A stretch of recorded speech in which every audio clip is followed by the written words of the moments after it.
Boa noite, boa tarde a todos. Ainda não acostumei com o horário da tarde. Boa tarde a todos. Estamos iniciando mais um dia aí de estudos do Gênesis bíblico e da Gênese. Para dar início ao nosso estudo de hoje, nossa irmã Dona Silvia vai fazer a prece inicial por todos nós.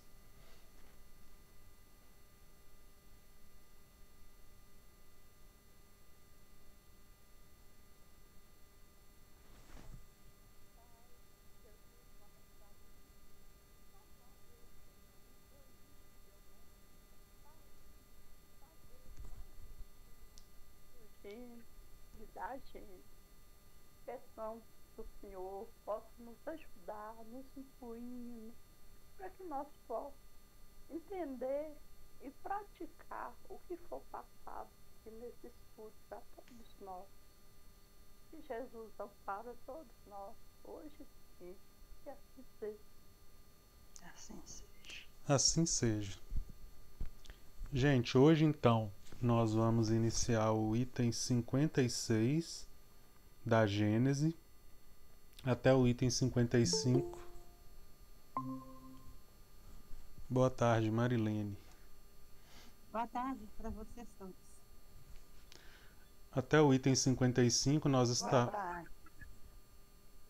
nós estávamos vendo os, os métodos diretos assim de como que a doutrina espírita chegou até nós. Então muitas metodologias de como foi trazida essa ideia dos espíritos, como que Allan Kardec organizou, como que isso foi disseminado para a humanidade. Nós vemos reflexos disso até hoje.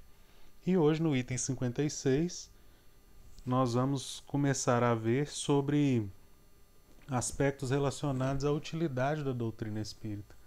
Então, esse primeiro capítulo é o caráter da revelação espírita. Nós vimos ele primeiramente definindo o que é revelação, trazendo alguns exemplos, depois trouxe para nós a necessidade da revelação no campo da ciência, para que a doutrina espírita também pudesse prosseguir com a sua missão.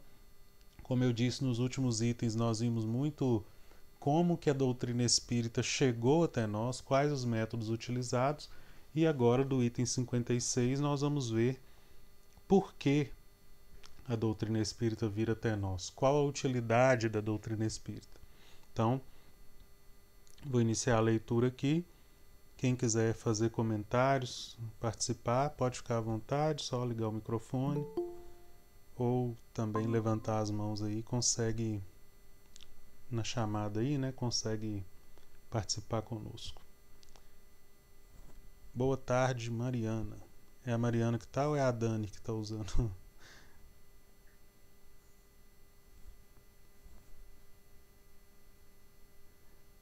Vamos lá então, gente. Leitura do item 56. Qual a utilidade da doutrina moral dos espíritos, uma vez que não difere da do Cristo?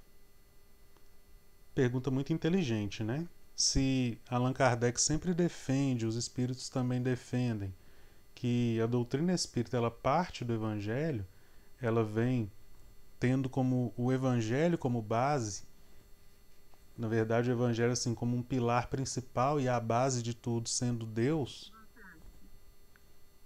Boa tarde. Sendo Deus, por que então? Se já tem o Evangelho, por que a doutrina espírita? Precisa o homem de uma revelação? Não pode achar em si próprio tudo o que lhe é necessário para conduzir-se?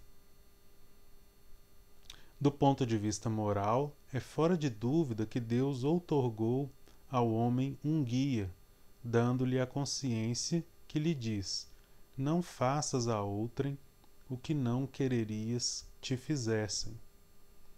A moral natural está positivamente inscrita no coração dos homens. Porém, sabem todos lê-la neste livro? Nunca lhe desprezaram os sábios preceitos? Que fizeram da moral do Cristo?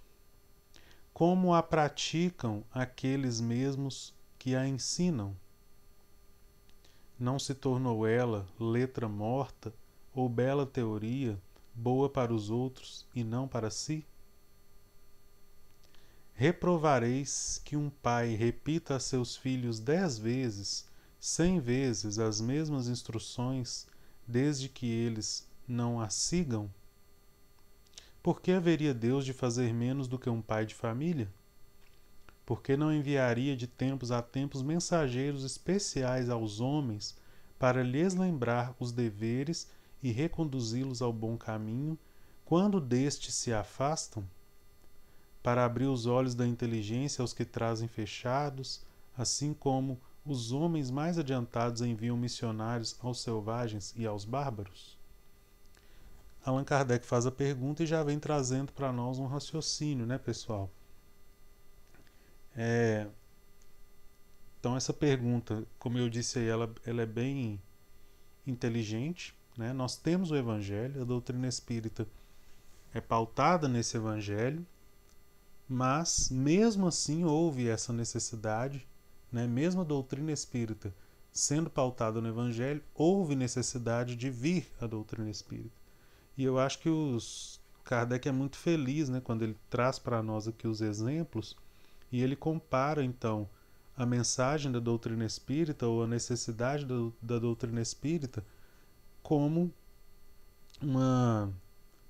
um remédio aí para o nosso esquecimento da lei de Deus.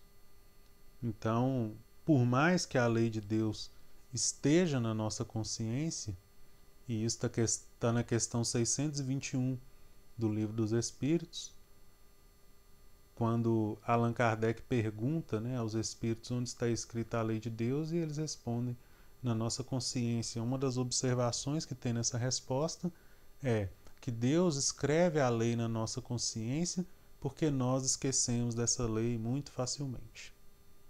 Então, é para nós nos lembrarmos constantemente. E é isso também que esse texto vem trazendo aqui. Se nós pararmos para pensar, a humanidade como um todo ela vai cometendo os mesmos erros sempre. Basta nós olharmos aí os cenários de guerra, né?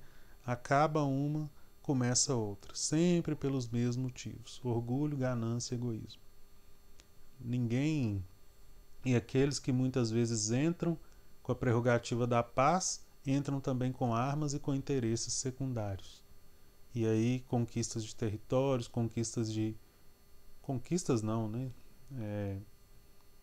Na minha opinião, é como se fosse roubo mesmo, invasão de território, roubo de recursos naturais, de riquezas, né? Isso sempre motiva as guerras. Então, guerras são só um exemplo, é um só dos vários exemplos aí que a gente pode trazer na perspectiva global, na perspectiva da humanidade. Quando nós falamos da nossa perspectiva íntima, também não é muito diferente. Várias e várias vezes nós reencarnamos cometendo os mesmos erros. E esses erros, eles muitas vezes vêm porque nós ignoramos a lei de Deus.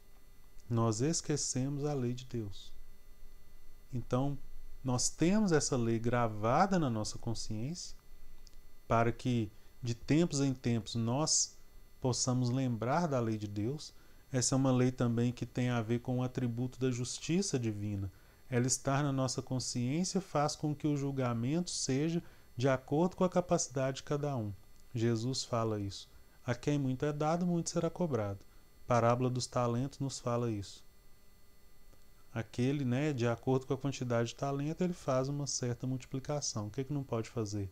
Enterrar esse talento. Desfazer ou não usar os benefícios que Deus nos dá aí para nossa evolução. Então, a doutrina espírita vem como uma necessidade para nos lembrar da lei de Deus. E o exemplo que Allan Kardec traz aqui para nós é o da própria paternidade aqui na Terra. Quando os nossos filhos eles continuam cometendo erros, ignoram os ensinamentos, o que a gente faz? Vai lá e repete, né? Quantas vezes for necessário. Muda o método de aprendizado quantas vezes for necessário. Corrige se for necessário. Então é um processo de educação para a evolução do espírito. Jesus mesmo reconhece isso no Evangelho quando ele fala para nós que nos enviaria um Consolador prometido, que é a própria doutrina espírita. Um dos motivos, à época de Jesus não tínhamos todos os conhecimentos necessários para entender a complexidade do espírito e do mundo espiritual. Mas outro motivo também é esse que é trazido aqui para nós agora, porque nós esquecemos da lei de Deus. Então, a doutrina espírita ela nos dá essa possibilidade de nós voltarmos a essa lei de Deus com um entendimento mais completo. Não é raro nós ouvirmos aí nas casas espíritas, nos cursos de evangelho, né, das casas espíritas, falando cristianismo redivivo, voltar ao evangelho, voltar aos ensinamentos. E isso prova para nós o que exatamente está escrito aqui. Essa necessidade de aprendermos. Não sei se vocês repararam na última frase, mas fala assim: assim como os homens mais adiantados enviam missionários aos selvagens e aos bárbaros. A doutrina espírita vem assim como os homens, nós, né, enviamos aos bárbaros e aos selvagens missionários. Então, gente, ao mesmo tempo que é um privilégio nós termos o conhecimento da doutrina espírita, isso também demonstra que muitas vezes é uma necessidade, é porque nós talvez teríamos muita dificuldade para evoluir se a doutrina espírita não tivesse conosco. Outras religiões, outras doutrinas não seriam suficientes, devido a um estado muitas vezes de barbaridade e selvageria. Está escrito aqui, né? Então, é uma palavra também muito forte que eu acho que serve de ensino para que nós mantenhamos a humildade. Porque o que eu vejo muitas vezes é quando, tendo conhecimento da doutrina espírita, muitos se acham superiores aos outros.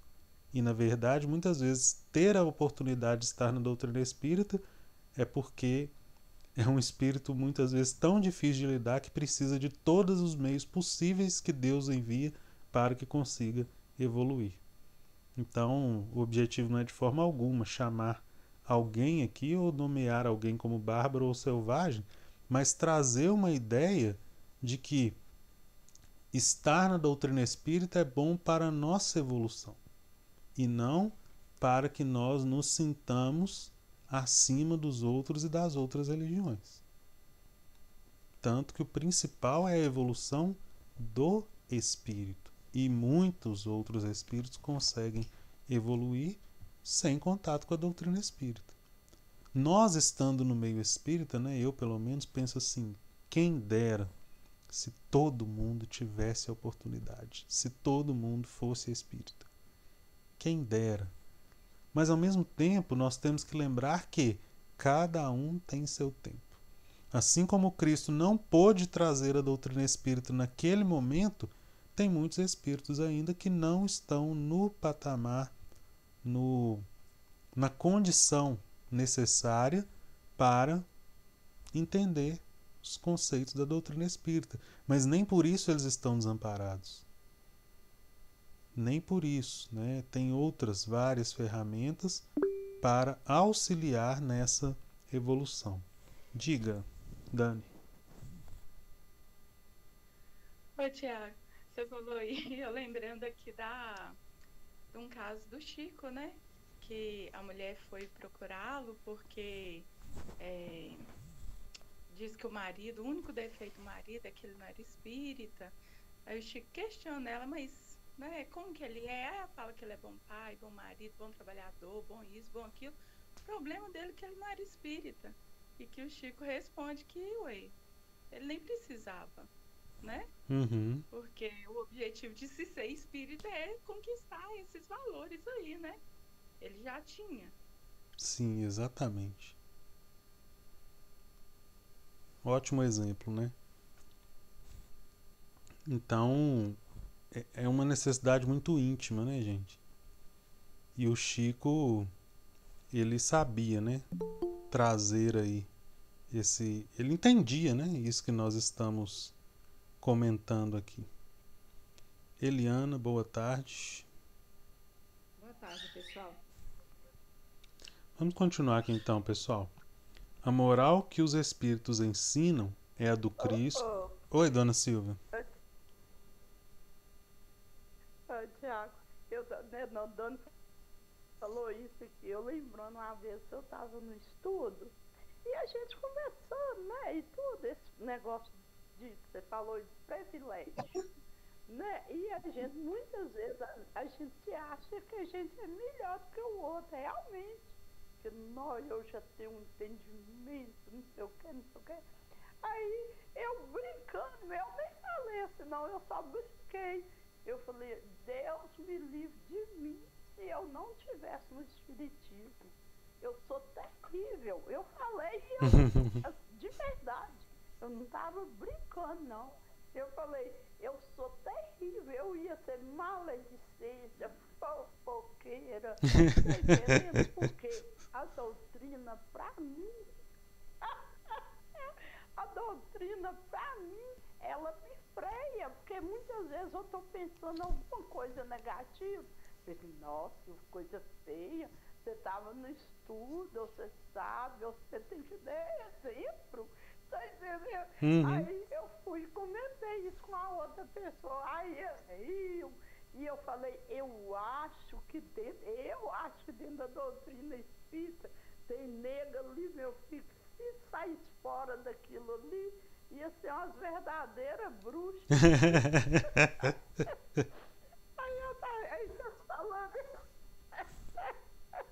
Aí vocês falaram isso, eu lembrei disso aqui. Falei, realmente, né? Porque a gente muitas vezes a gente acha que não, que a gente sabe nada, mas na vida você vê pessoas aí que nem religião muitas vezes não tem. E são pessoas tão dóceis, tão caridosas, né? Isso mesmo. Eu tô mais ou menos no mesmo barco aí. Eu tô pensando aqui. Diga, Marilene. Eu tô fazendo um questionamento aqui na minha mente da forma seguinte.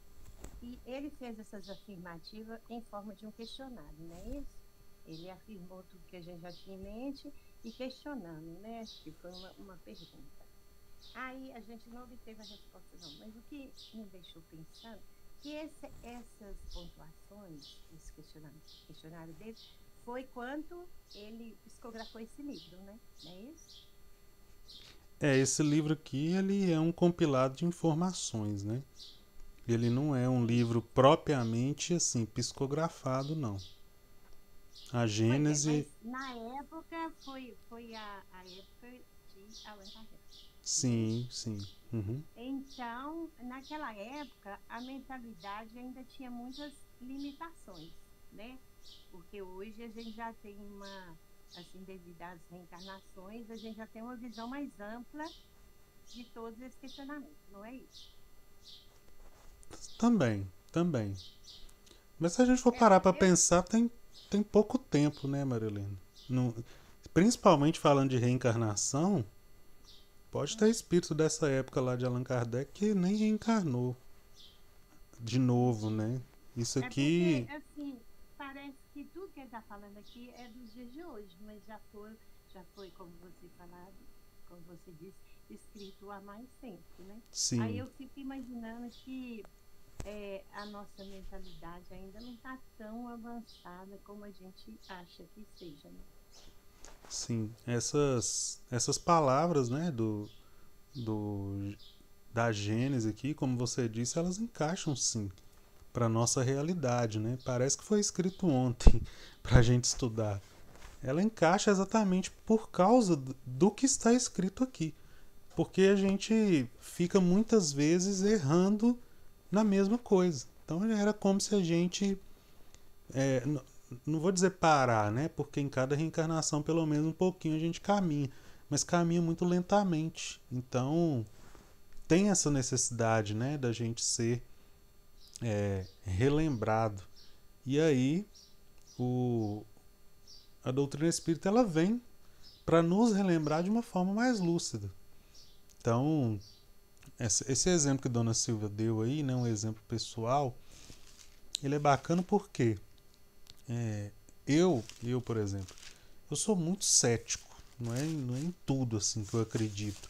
Então eu precisava, era uma necessidade pessoal minha a doutrina espírita. Nas outras religiões eu sempre questionei muito, muitas vezes não acreditava, as coisas não faziam sentido para mim. Na doutrina espírita faz. Para outras pessoas fazem, né? Para outras pessoas eu lembro muito da fala do Cristo, né? Que felizes os que creram sem precisar ver. Tem pessoas que a fé nela já é uma coisa mais natural e que ela acredita, né? Não estou dizendo que a doutrina espírita é má nesse sentido. Eu estou trazendo o meu exemplo pessoal, né? Que eu sou do tipo que precisa ver para crer. Então, se não fosse doutrina espírita, não seria, né? De outra forma. E eu acho que ela vai, né? Como que eu explico? A doutrina espírita, o bonito dela é que ao mesmo tempo que ela serve, né, para o nosso individual, ou seja, que ela aplica para cada um de uma forma muito particular, ela também aplica no todo de uma forma muito interessante, que eu acho que é o que a gente vem discutindo. Ela nos ajuda a melhorar nos nossos anseios, nas nossas particularidades, e quando a gente entende isso, a gente passa a compreender o mundo de uma maneira melhor. Então eu diria que é uma maneira mais didática de nos lembrar da lei do Cristo, de nos lembrar do Evangelho, né? Jesus fala assim, vamos no exemplo, gente, para a gente entender. Jesus fala assim, reconcilia-te com o inimigo enquanto ainda está com ele. Jesus fala desse jeito. Se a gente tivesse só a obediência no Evangelho, a gente faria. Por quê? Porque Jesus falou. Se Jesus falou, eu vou fazer. Eu não tenho que questionar. Ele é o mestre, né? Então ele fala assim, reconcilie-te com o inimigo enquanto ainda está com ele. É o melhor que tem para fazer. O que a gente deveria fazer? Ir lá e reconciliar com o inimigo, obedecer. A gente não faz, né? A maioria... Bom, eu não faço. A gente não faz, a maioria de nós. Enfim, o que a doutrina espírita vem? Ela vem e nos relembra, né? Olha só, reconcilie-te com o inimigo enquanto está com ele, porque depois vai desencarnar. Pode ser que quando desencarnar esse ódio vai continuar, vai precisar de várias reencarnações às vezes para conseguir rever isso, e se bobear esse inimigo pode virar um obsessor e aí vai ser mais difícil ainda de reconciliar. Então exercer esse perdão enquanto está encarnado, enquanto está com ele, evita um tanto de problema futuro. Vocês percebem que está falando a mesma coisa, só que da primeira vez o Cristo só falou. E bastaria a gente obedecer. Mas se a gente não obedece, vem a doutrina espírita para explicar de uma maneira mais detalhada. Para nos falar, olha, tem que fazer, porque se não for assim vai acontecer isso, isso, isso e isso. Então, ela serve o quê? Muitas vezes para desobedientes, né? Porque se só com o Evangelho a gente já tivesse aprendido tudo e colocado em prática, a gente não estava nem encarnado na Terra, né? Talvez a gente estaria... Então, resumindo a sua fala aí, você quer dizer que quando ele mencionou todo esse questionário de fazer o próximo, de faça você, etc, etc, ele falou. E hoje a doutrina espírita veio esclarecer, não, Marilene, se você não fizer, a consequência é essa. Então, hoje ele trouxe o Consolador justamente para nos mostrar a consequência do mandamento dele, qual seria a nossa mazelas que a gente tinha que vivenciar por desobediência. É isso, né? É isso aí. Por que a doutrina espírita esclarece? Nós já comentamos alguma... por que a doutrina espírita consola? Porque ela esclarece. E o que é esse esclarecimento? Esse esclarecimento é exatamente nos dar nos mostrar as consequências dos atos. Né? Trazendo perspectiva de reencarnação de vida futura, é trazer para nós, então, consequências dos nossos atos. Então, por isso esclarece, por isso nos lembra, né? Por isso serve para lembrar a gente do Evangelho de Jesus, lembrar a gente da lei do Cristo. Então, é uma necessidade que a humanidade tem. Em contrapartida, para aqueles também que já estão, né, num patamar que conseguem já obedecer e não estão na doutrina espírita, se ele entra para a doutrina espírita, ele vai aproveitar ainda mais do que nós que já estamos. Porque ele já está, né, já tá conseguindo fazer o que tem que ser feito. Quando tiver toda essa informação que nós temos, vai fazer mais ainda. Então a tendência, como diz no Espiritismo, nos ensina, né, não é todo mundo ser espírita, mas tendo conhecimento da espiritualidade, da vida futura, da reencarnação, é de que todos sejam espiritualistas. Quando isso se tornar, então, realidade através da ciência. Vou terminar a leitura aqui para dar a resposta para nós. A moral que os espíritos ensinam é a do Cristo, pela razão de que não há outra melhor. Mas então de que serve o ensino oferecido por eles se apenas repisam o que já sabemos?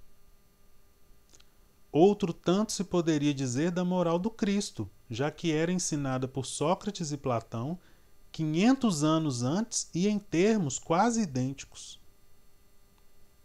Só um adendo aqui, né, gente? Sócrates e Platão, no Evangelho segundo o Espiritismo, fala para nós, eles foram precursores do cristianismo.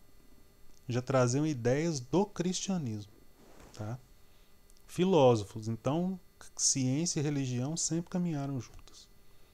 O mesmo se poderia dizer também de todos os moralistas que nada mais fazem do que repetir a mesma moral em todos os tons e sob todas as formas. Pois bem, os espíritos vêm muito simplesmente aumentar o número dos moralistas, com a diferença de que, manifestando-se por toda parte, tanto se fazem ouvir na choupana como no palácio, assim pelos ignorantes como pelos instruídos.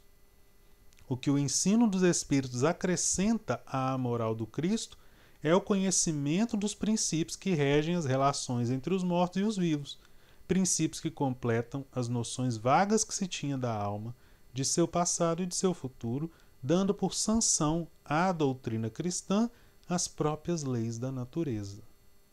Com auxílio das novas luzes que o Espiritismo e os Espíritos espargem, o homem compreende a solidariedade que o liga a todos os seres. A caridade e a fraternidade se tornam uma necessidade social. Ele faz por convicção o que fazia unicamente por dever, e o faz melhor. Somente quando praticarem a moral do Cristo poderão os homens dizer que não mais precisam de moralistas encarnados ou desencarnados. Deus, então, não mais lhos enviará. Resume, né, o que a gente discutiu aqui. A doutrina espírita, então, vem trazer esse acréscimo de conhecimento dos princípios das relações entre os mortos e os vivos. E com isso dá um entendimento maior do Evangelho de Jesus.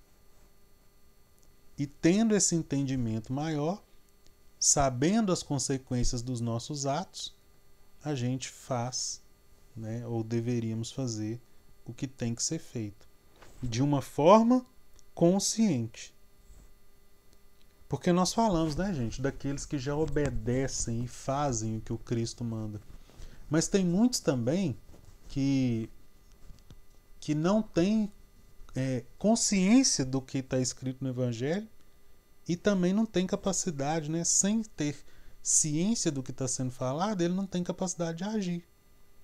Então, a doutrina espírita serve para isso também, para ajudar nesse processo de aprendizado, de entendimento e fazer as coisas né, com a consciência ou com a ciência de que está fazendo do jeito certo, ou se policiar para não fazer do jeito errado. O que chama isso na doutrina espírita? Fé raciocinada. Então, a doutrina espírita, resumindo, né, o que a gente falou aí, é a fé raciocinada que ela nos permite. Eu estou vendo você falando aqui, Tiago, que a essência da doutrina é o amor e a caridade, não é isso? Sim. Isso eu tenho muito claro para mim. E tenho a necessidade de participar de tudo do Espiritismo, de aprender, mas eu tenho muita dificuldade em aprender. E conheço gente que é espírita, fundou o centro, participam, são poucas pessoas, mas que não gostam de praticar a caridade. Como que pode funcionar um centro espírita que não pratica a caridade? Então, eu acho assim que, em certos pontos, a dona Silva brincou aí, se não fosse o espiritismo, seríamos bruxas. Mas se não existisse o espiritismo, então, como que nós estaríamos se tem gente que se diz espírita, funda centro espírita e não gosta de fazer caridade? Sim. Pode acontecer, né? Acontece em todas as religiões, não só em religião, mas isso aí é o quê? É uma negação dos princípios, né? Como você bem disse, o princípio maior do Espiritismo é que fora da caridade não há salvação. Então, não adianta a gente ter o conhecimento, fundar casas, chamar pessoas, sair falando que é espírita. Se o essencial, né, se o principal não está sendo feito, o resultado vai ser muito pequeno. Nós não podemos dizer também que é um resultado nulo, porque tem o indivíduo e tem o conjunto. Talvez só de ter ajudado, né, a fundar uma casa espírita que vai ajudar muitas pessoas, esse também já fez algum tipo de caridade. Já fez alguma coisa. Deveria fazer mais? Vai muito de cada um, né? Talvez na nossa perspectiva, observando de fora, a gente perceba isso. Mas pode ser que a própria pessoa não perceba a dimensão das suas falas, das suas atitudes, né? E se com a doutrina espírita está tendo essa dificuldade, dificilmente outra doutrina ou religião vai conseguir suprir. Qual que é o remédio e o que consola? É saber que temos a reencarnação. Então, se não é com o aumento do conhecimento, né, igual a doutrina espírita aumenta em muito a nossa oportunidade de conhecer, se só isso não for suficiente, precisa de aumentar o quê? O tempo de contato. Então, voltar outras vezes, né, reencarnar para conseguir entender, né, para conseguir entender na plenitude. E o bom da misericórdia divina é que em um único momento em que caímos em si, né, igual o filho pródigo, um momento já é suficiente para que Deus, o Pai, né, corra ao nosso alcance e nos ajude a seguir no caminho. Então, esse exemplo que você trouxe cai aqui também, no que foi dito, né? Muitas vezes a gente repete os mesmos erros. Não adianta também eu estar na doutrina espírita, me rotular como espírita e esquecer do princípio básico da doutrina espírita, que é esse. Lembrando que os espíritos trazem para nós, no Evangelho segundo o Espiritismo, que o verdadeiro espírita é aquele que cada dia busca melhorar um pouquinho. Então é uma coisa muito... O bom é que é uma coisa muito íntima, né? É algo que a gente consegue controlar totalmente, conhecendo as nossas mazelas e aplicando formas de tentar melhorar, já podemos nos rotular como espíritas, né? Ou seja, pelo menos tendo um amor próprio, já é um começo, né? Então, é uma... Tiago, Oi. e também eu recordei aqui de um fato parecido, quando eu fazia parte de um grupo lá da AME, nós tivemos uma reunião lá no Caminheiro. Aí teve uma pontuação quase idêntica da Marilac, só que no caso foi pessoas aleatórias que estavam frequentando a entrega da sopa. E Uhum. eram pessoas assim, de vida muito precária, em condição assim, muito viciada em droga, e outros tipos de coisa. Aí eles só iam no momento de tomar sopa. Tinha reunião, na hora da reunião eles apareciam e só iam no momento de tomar a sopa. E teve um questionamento entre os participantes qual seria o verdadeiro objetivo de auxiliar essas pessoas que estavam indo lá, sendo que tomava sopa e ia embora e continuava fazendo a mesma coisa.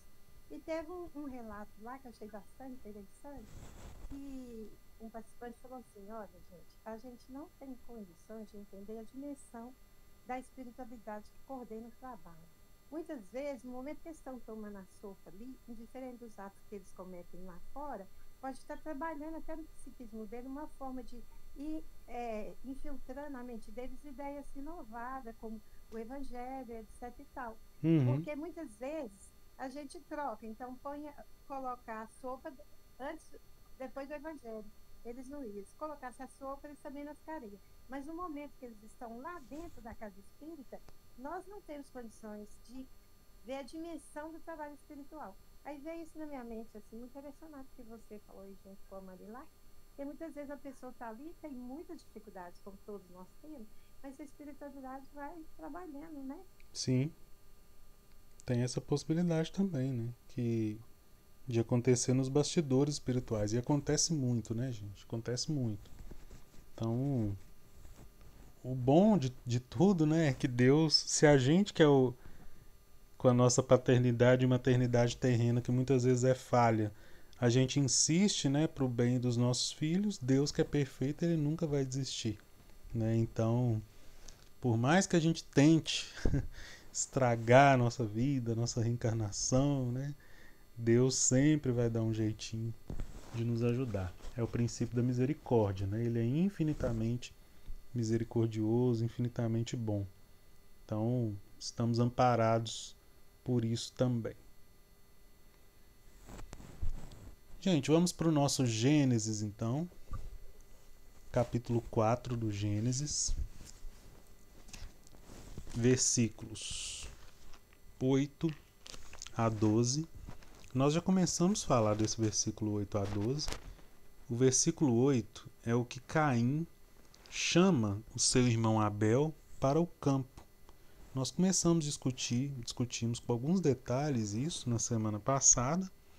Esse campo aí representa o campo material. E Caim e Abel são as nossas ações positivas, se for Abel, negativas, se for Caim. Essas ações duais, ora fazendo bem, ora fazendo mal, elas vêm também de uma razão vacilante, representada por Adão, e Eva, um sentimento impuro. Então, quando nós temos a razão vacilante, o sentimento impuro, significa que nós não somos espíritos plenos, espíritos ainda totalmente evoluídos.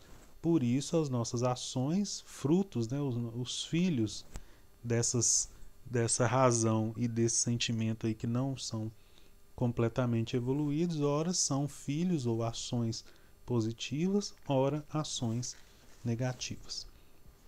Nós vimos também que Caim e Abel, mais do que representar a dualidade do mundo, representa para nós que o ser humano não só começou a fazer o mal, como gostou de fazer o mal e muitas vezes prefere o mal do que o bem.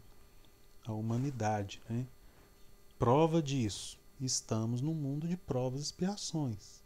Capítulo 3 do Evangelho segundo o Espiritismo. Qual a característica do mundo de provas e expiações? O mal ainda sobressai ao bem. Então significa que Caíns, ações negativas ainda são mais produzidas, chamam mais atenção do que as ações positivas. Está melhorando, embora estejamos num momento turbulento. Esse momento da regeneração já se espera que seja turbulento, mas a tendência é que daqui a um tempo o nosso planeta já seja um mundo de regeneração. Num mundo de regeneração, os espíritos que estão com boa vontade para melhorar encontram campo para isso. Essa é a classificação do mundo de regeneração. Mas nós discutimos... Oi. Ainda, Tiago, é mais atrativo, né? O mal, as coisas erradas são mais atrativas ainda do que o bem. Sim. Isso aí. É o Caim, né? E é muito falado. É muito falado, né, Tiago? Que o mal é muito exposto, muito falado. É quase uma multidão de gente elogiando, falando, torcendo, contando. Enquanto quem faz o bem, igual uma sopa, qualquer um tipo de trabalho no bem, faz ali humildezinho, caladinho, todo mundo ali, né? Unido ali. Acabou, cada um vai para sua casa, não tem comentário, não tem alarde do bem, como tem o alarde do mal. Sim, isso mesmo. Aí fica parecendo que o mal é muito mais que o bem. Uhum. É um cuidado, né, que nós temos que ter de não entrar nessas vibrações, né, de que o mal é superior ao bem, de que existe só o mal, né? Por isso mesmo que você comentou. A gente até tem uma frase comum, né, que o bem é muito tímido.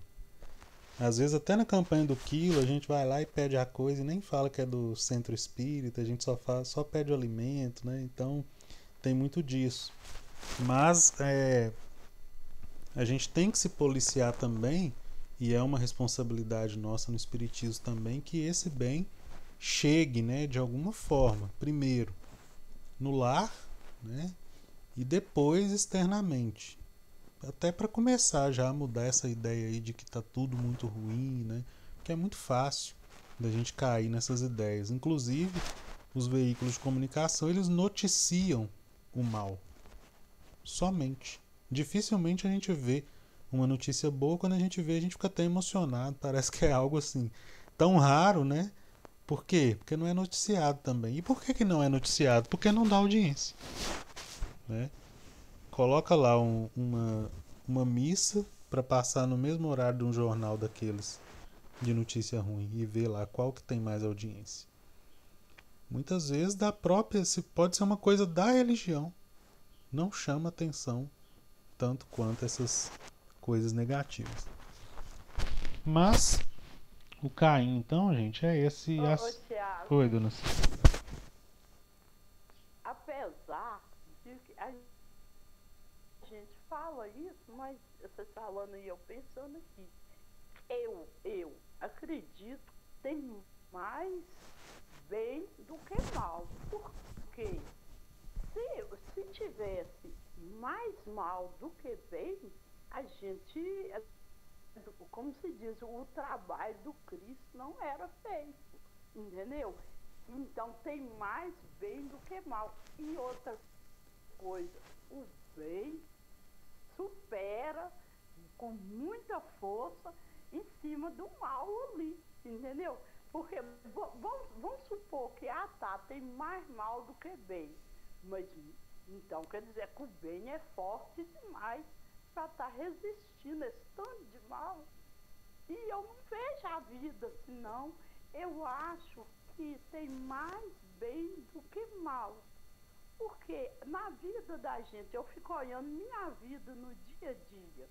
Muitas vezes eu levanto cedo, passo o dia inteirinho tranquilo aqui dentro de casa e tudo. Lá uma vez ou outra chega uma notícia ruim, sei lá, uma notícia assim, negativa pra mim, entendeu? Então quer dizer que eu vivi mais o bem do que o mal. Eu não sei se eu fiz entender. Entendi sim. É importante esse comentário, por quê? Né? Quando a gente fala assim, ó, mundo de provas e expiações, o mal sobressai ao bem. Né? Não quer dizer que o mal é mais forte do que o bem, como a senhora bem colocou. Não quer dizer que o mal vai vencer o bem. Significa, né, num mundo de provas e expiações, que os espíritos lá encarnados optam por escolhas mais voltadas ao mal do que escolhas voltadas ao bem, né? O mal, ele é criação, Valor, né? dá mais valor. O mal, ele é criação do homem e o bem é criação de Deus. Nunca, né, que o mal vai sobressair em termos de força e de poder ao bem. O bem sempre vai vencer. E uma coisa que Dona Silvia traz aí para nós é exatamente, né, que o bem mesmo no mundo de provas e expiações, onde as nossas escolhas são mais voltadas para o mal, aquelas que estão ainda voltadas para o bem, elas conseguem resistir. Então acho que é uma diferenciação muito importante que dá para a gente fazer com essa fala da Dona Silvia, que é exatamente isso. Tanto que o bem é mais forte, que o futuro nosso é de todos sermos bons. Né? Ninguém vai ser mal para o resto da vida. Agora, o estado atual, a característica atual do nosso planeta é de a maioria dos encarnados neste planeta ainda darem mais atenção ao mal, darem mais atenção ao Caim. Quando, né? E aí o que é importante? Isso aí que a Dona Silvia falou, ela deu um exemplo pessoal de que para ela existe mais o bem, né? De que o bem já sobressai. Então, quando a gente começa a cultivar isso dentro de nós, é porque nós já estamos assim buscando uma sintonia com aquilo que é certo. Quais medidas a gente pode tomar para tentar evitar isso? Evitar esse excesso de informação, né? Esses cuidados que a gente falou. Cair nessa falsa ilusão de que o mal vai dominar tudo, de que nada tem conserto, né? Porque a gente costuma falar, tá no fim dos tempos mesmo, né? Tem gente que eu acho até estranho, que ela fala assim, nossa, Jesus está voltando mesmo, porque é tanta coisa ruim acontecendo. Aí eu falo, meu Deus, o que tem a ver coisa ruim com Jesus, né? Não tem nada a ver isso. Mas assim, muitas vezes a gente se equivoca e vai nesse sentido de achar que o mal está ganhando. E não é isso, né? Não é isso que o mal está ganhando. É no sentido de que nós ainda escolhemos mais coisas voltadas para o mal. Por quê, gente? Isso ainda é muito reflexo de orgulho, egoísmo e instinto, né? Que são coisas que nós estamos reencarnados exatamente para aprender a combater, né? Mas o fato é isso aí que Dona Silvia trouxe para nós. O bem sempre ele é mais forte do que o mal. Dani. Eu observo assim, Ô, Thiago, Tiago, quando que na convivência, né, das pessoas, que nem que todo mundo não é nem 100% de ruim, nem 100% de bom. Que todo mundo, por pior que ele seja, uma coisinha boa ele tem. Se a gente tiver tempo, paciência, sabedoria para lidar com aquela pessoa, a gente vai ver que ela tem alguma coisa de boa. Eu falo porque eu já fui voluntária de dependente químico, dessas coisas, e eu conversava com eles, eu via neles que tinham uma cisquinha de bondade. Sim. Então, acho que nem todo mundo é só ruim, nem todo mundo é só bom. E é para ser assim, Nós né? temos nossos defeitos, mesmo os considerados, né? Exatamente. E é para ser assim porque temos a centelha divina, né? Somos filhos de Deus, então uma parcela de bem sempre vai ter dentro de nós. O mal é o que, gente? É equívoco. O mal é equívoco, é escolha errada. Escolha errada é uma coisa temporária, né? O equívoco é uma coisa temporária. Quando se tem conhecimento, já não tem mais o equívoco, né? Aí eu não estou falando só de conhecimento intelectual, conhecimento moral também. Dani, você ia comentar? Não, é porque assim, eu já ouvi falar que não basta não fazer o mal, tem que fazer o bem. E parece que nós estamos num período, o nosso momento, né? De transição é que a gente não faz mal igual já se fazia antigamente, ou a gente fazia antes. Hoje a gente já não faz aquele mal, mas ainda nos falta fazer aquele bem, né? Sim. Aí a gente acaba que aí seria uma transição mesmo, né? Porque assim, a gente não tá fazendo todo o bem que precisa, todo o bem que a gente poderia, que a gente é capaz. Apesar de não estar lá no início, que era, né, tanto mal que a gente fazia. Uhum. Seria isso a Sim, transição? sim. Tem a ver, inclusive, com os conceitos de mundos, né? O que é o mundo de provas e expiações, né? Que é o nosso estágio atual ainda. O mal sobressai ao bem. O que é o mundo de regeneração? É o local onde aqueles espíritos que estão com boa vontade para evoluir vão encontrar condições. Então, aqueles que já caíram em si e querem fazer o bem, eles vão estar num local que possibilite isso, em situações que possibilite isso. E depois, o que é o mundo ditoso ou feliz? É onde o bem já sobressai ao mal. Vejamos então que o mundo de transição, né, o mundo de regeneração, ele é o que? O meio do caminho entre deixar de fazer o mal, que é o que você comentou, e passar a fazer o bem. Qual que é a diferença? Quando a gente começa a fazer o bem, aí a evolução é mais rápida. Por quê? A gente para de perder tempo reencarnando para consertar o mal que a gente fez. Então a tendência é de as reencarnações no mundo de regeneração serem por menos do que nos mundos de provas e expiações em mundos primitivos. Por quê? A gente já vai evoluir mais rápido. Mundo ditoso e feliz, menos ainda. Mundos angélicos, celestes ou divinos, espírito que não precisa reencarnar. Por que não precisa reencarnar? Espírito totalmente puro, né? Em comunhão com Deus. Então é isso mesmo, né? Marilene? Assim, associando a sua fala com o que está acontecendo nos dias de hoje, a transição planetária, ela iria expurgar mesmo o que é de mal, para ter essa mudança, não é isso? Porque como que ia fazer essa transformação se não distinguisse o bem do mal?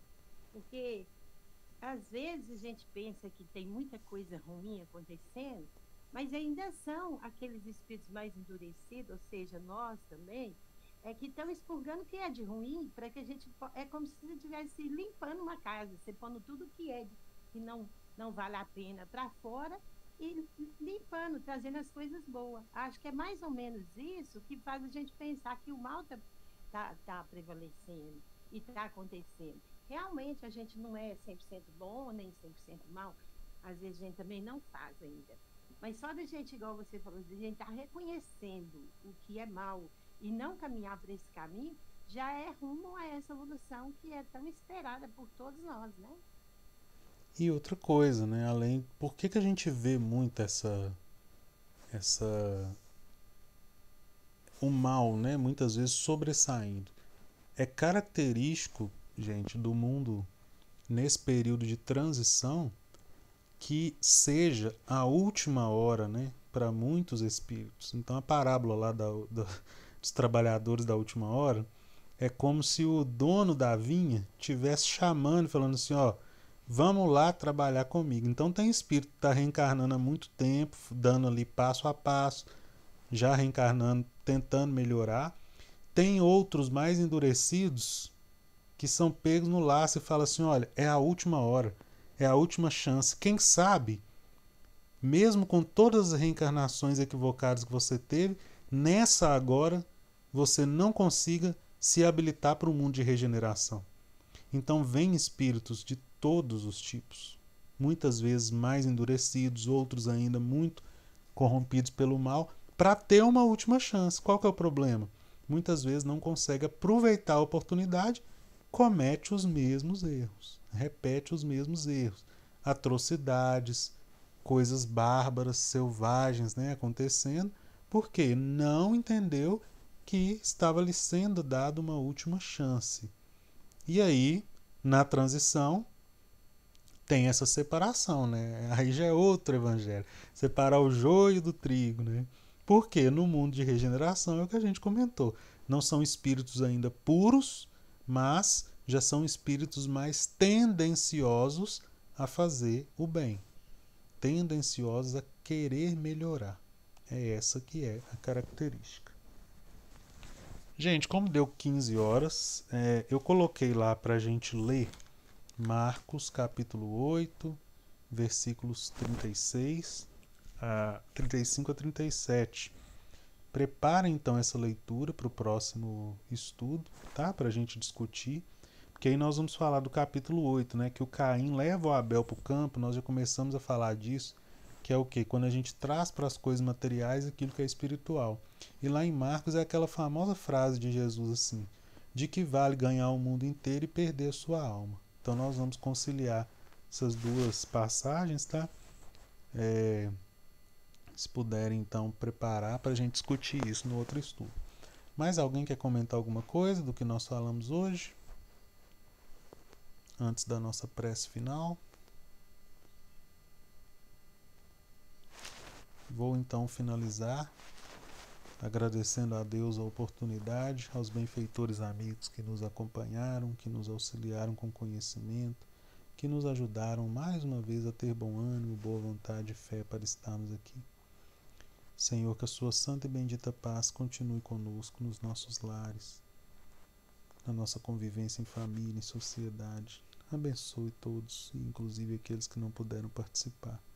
Que essa energia positiva, curativa, abençoada, seja direcionada também aos irmãos que sofrem, que padecem na fome, na guerra, nas misérias do mundo e nas misérias espirituais. Senhor, que a sua mão amiga alcance esses nossos irmãos e que nós, de acordo com a nossa possibilidade, possamos também ser instrumentos da vossa paz. Que assim seja. Pessoal, boa tarde, bom fim de semana. Ótimo final de semana para vocês. Para todos obrigada. nós. Até semana que vem. Para todos. Com Deus. Com Deus.